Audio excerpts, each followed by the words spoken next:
پھر یہ کہتے ہیں کہ قبروں سے جا کے مانگنا شرک ہے۔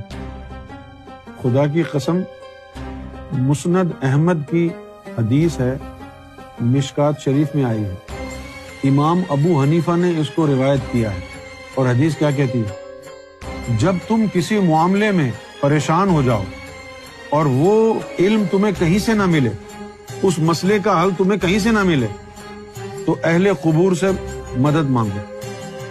اہل قبور کون ہیں؟ وہ بزرگ ہستیاں جن کا انتقال ہو گیا، اپنے مزاروں میں سو رہے ہیں۔ تو یار، اللہ والوں کی قبروں کے اندر اللہ والوں کی روحیں بس رہی ہیں، وہ زندہ ہیں۔ اگر ان لوگوں سے مدد مانگنا شرک ہوتا تو محمد رسول اللہ سے زیادہ توحید جانتے ہو تم۔ جو محمد رسول اللہ فرما رہے ہیں کسی معاملے میں پریشان ہو جاؤ تو اہل قبور سے مدد حاصل کرو۔ روایت کرنے والا امام ابو حنیفہ ہے، انہوں نے اس کو نقل کیا، جو بھی راوی تھا۔